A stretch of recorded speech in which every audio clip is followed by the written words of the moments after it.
High protein egg ರೋಲ್ನ ಹೇಗೆ ಮನೆಯಲ್ಲಿ ಸಿಂಪಲ್ಲಾಗಿ ಮಾಡಿಕೊಂಡು ನಾವು ವೆಯ್ಟ್ ಲಾಸ್ ಮಾಡ್ಕೋಬೋದು ಅಂತೇಳಿ ಇವತ್ತಿನ ವೀಡಿಯೋದಲ್ಲಿ ತಿಳಿಸ್ಕೊಡ್ತಾ ಇದ್ದೀನಿ. ಇದನ್ನು ನೀವು ಮಾರ್ನಿಂಗ್ ಬ್ರೇಕ್ಫಾಸ್ಟ್ ಆಗಿ ಅಥವಾ ಮಧ್ಯಾಹ್ನ ಲಂಚಿಗಾಗಿ ಅಥವಾ ಈವ್ನಿಂಗ್ ಡಿನ್ನರ್ ಆಗಿನೂ ಕೂಡ ನೀವು ಕನ್ಸ್ಯೂಮ್ ಮಾಡ್ಬೋದು. ಇದಂತೂ ತುಂಬ ಟೇಸ್ಟಿ ಆಗಿರುತ್ತೆ ಮತ್ತು ತುಂಬ ಹೆಲ್ದಿ. ಯಾರೆಲ್ಲ ತುಂಬ ವೆಯ್ಟ್ ಲಾಸ್ ಮಾಡಬೇಕಂತಿದ್ದೀವಿ, ಫ್ಯಾಟ್ ಲಾಸ್ ಮಾಡಬೇಕಂತ ಇದ್ದೀವಿ, ಆದರೆ ಡಯಟ್ ಮಾಡೋದಕ್ಕೆ ಇಷ್ಟ ಇಲ್ಲ ಅನ್ನೋರು ಈ ರೆಸಿಪಿನ ಟ್ರೈ ಮಾಡಿ.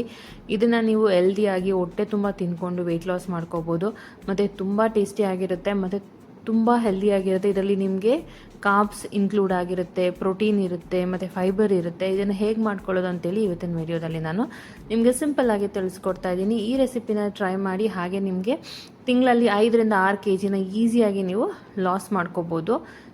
ಯಾವುದೇ ರೀತಿಯಾದ ಊಟ ಸ್ಕಿಪ್ ಮಾಡೋದಾಗಿರ್ಬೋದು ಅಥವಾ ಎಕ್ಸಸೈಸ್ ಮಾಡೋದಾಗಿರ್ಬೋದು, ಏನೂ ಬೇಡ. ಹೊಟ್ಟೆ ತುಂಬ ತಿಂದ್ಕೊಂಡು ರುಚಿಯಾಗಿ ತಿಂದ್ಕೊಂಡು ಹೇಗೆ ವೆಯ್ಟ್ ಲಾಸ್ ಮಾಡ್ಕೋಬೋದು ಅಂತೇಳಿ ತಿಳಿಸ್ಕೊಡ್ತೇನೆ.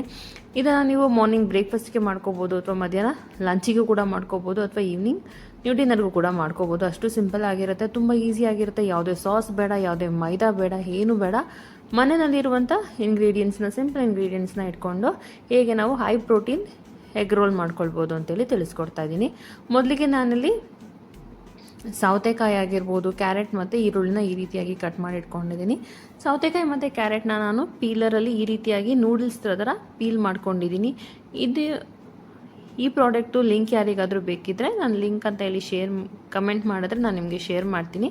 ಹಾಗೆ ನಾನು ಈ ಪ್ರಾಡಕ್ಟ್ನ ಟ್ಯಾಗ್ ಕೂಡ ಮಾಡಿರ್ತೀನಿ. ಇದರಲ್ಲಿ ನೀವು ಎಲ್ಲ ರೀತಿಯಾದ ವೆಜಿಟೇಬಲ್ಸ್ನ ಈ ರೀತಿ ನೂಡಲ್ಸ್ ಥರ ಕಟ್ ಮಾಡ್ಕೊಂಡು ನೀವು ಸಲಾಡ್ ಮಾಡ್ಕೊಂಡು ತಿನ್ಬೋದು.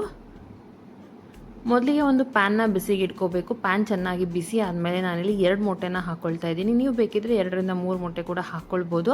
ಯಾರೆಲ್ಲ ಹೈ ಪ್ರೋಟೀನ್ ವೆಯ್ಟ್ ಲಾಸ್ ಮಾಡ್ತಾ ಇರ್ತೀರ ಅಥವಾ ಫ್ಯಾಟ್ ಲಾಸ್ ಮಾಡ್ತಾ ಇರ್ತೀರ ಅವರು ನಿಮಗೆ ಎಷ್ಟು ಮೊಟ್ಟೆ ಅವಶ್ಯಕತೆ ಇದೆ ಅಷ್ಟು ಮೊಟ್ಟೆನ ನೀವಿಲ್ಲಿ ಹಾಕ್ಕೊಳ್ಬೋದು. ನಾನಿಲ್ಲಿ 2 ಮೊಟ್ಟೆನ ಯೂಸ್ ಮಾಡ್ತಾ ಇದ್ದೀನಿ.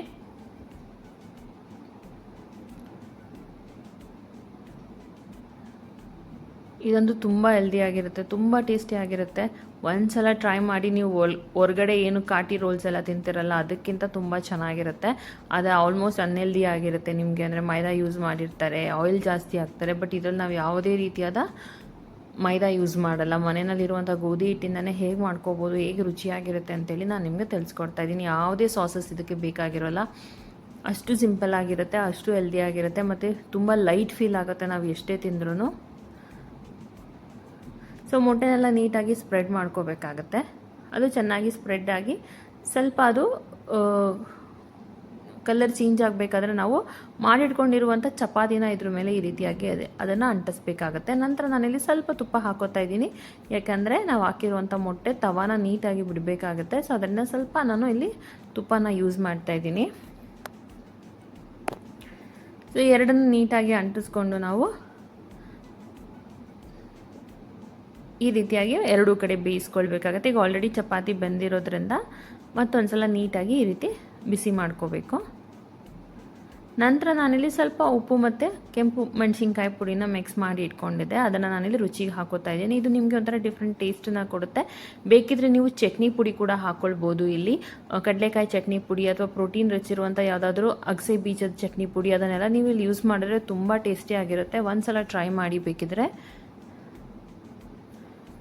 ನೀವು ಯಾವುದು ರೆಗ್ಯುಲರ್ ಆಗಿ ಚಟ್ನಿ ಪುಡಿ ತಿಂತಿರ್ತೀರ ಅದನ್ನು ನೀವು ಕನ್ಸ್ಯೂಮ್ ಮಾಡ್ಬೋದು. ನಂತರ ನಾನಿಲ್ಲಿ ಸ್ವಲ್ಪ ತುಪ್ಪ ಹಾಕೋತಾ ಇದ್ದೀನಿ. ಇದು ಆಪ್ಷನಲ್, ಬಟ್ ಹಾಕೋದ್ರಿಂದ ತುಂಬ ಚೆನ್ನಾಗಿರುತ್ತೆ ಮತ್ತು ಹೆಲ್ದಿ ಕೂಡ.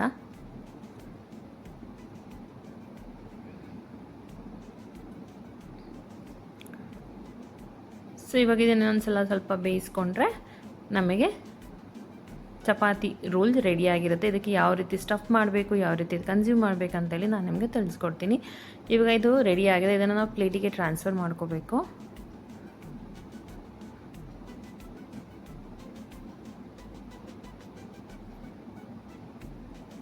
ಇವಾಗ ಇದಕ್ಕೆ ನಾನು ನೂಡಲ್ಸ್ ರೀತಿ ಕಟ್ ಮಾಡಿ ಇಟ್ಕೊಂಡಿರುವಂಥ ಕ್ಯಾರೆಟ್ನ ಹಾಕ್ಕೊಳ್ತಾ ಇದ್ದೀನಿ.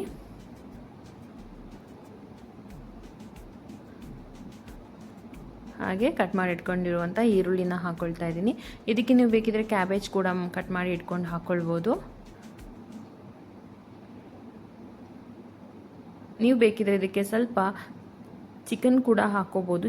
ಬೇಯಿಸಿರುವಂಥ ಚಿಕನ್ನ ನೀವು ಅದನ್ನು ಕೂಡ ಸಣ್ಣದಾಗಿ ಕಟ್ ಮಾಡಿಟ್ಕೊಂಡು ನೀವು ಹಾಕ್ಕೋಬೋದು. ಅದು ನಿಮಗೆ ಶವರ್ಮಾ ಥರ ಟೇಸ್ಟನ್ನು ಕೊಡುತ್ತೆ. ನಾನಿಲ್ಲಿ ಸೌತೆಕಾಯಿ, ಈರುಳ್ಳಿ ಮತ್ತು ಕ್ಯಾರೆಟ್ನ ಹಾಕ್ಕೊಂಡಿದ್ದೀನಿ.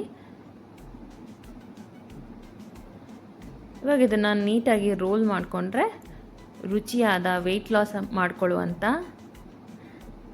Protein rich egg roll ready ಆಗುತ್ತೆ. ಇದನ್ನು ನೀವು ಬೆಳಗ್ಗೆ ಬ್ರೇಕ್ಫಾಸ್ಟಿಗೆ, ಮಧ್ಯಾಹ್ನ ಲಂಚಿಗೆ, ಈವ್ನಿಂಗ್ ಡಿನ್ನರ್ಗೆ ನೀವು ಕನ್ಸ್ಯೂಮ್ ಮಾಡ್ಬೋದು ಮತ್ತು ಹೆಲ್ದಿಯಾಗಿ ತಿನ್ಕೊಂಡು ಈಸಿಯಾಗಿ ವೆಯ್ಟ್ ಲಾಸ್ ಮಾಡ್ಬೋದು. ನೀವು ಈ ರೆಸಿಪಿನ ಟ್ರೈ ಮಾಡಿ, ಹಾಗೆ ಮರಿದೆ 3 ಲೀಟರ್ ನೀರನ್ನು ಕುಡಿಯೋದನ್ನು ಮರಿಬೇಡಿ. ಹಾಗೆ 12,000 ಸ್ಟೆಪ್ಸ್ನ ಕೂಡ ಕಂಪ್ಲೀಟ್ ಮಾಡ್ಕೊಳ್ಳಿ. ವಿಡಿಯೋ ಇಷ್ಟ ಆದರೆ ಲೈಕ್, ಶೇರ್, ಸಬ್ಸ್ಕ್ರೈಬ್ ಮಾಡೋದನ್ನು ಮರಿಬೇಡಿ. Thank you.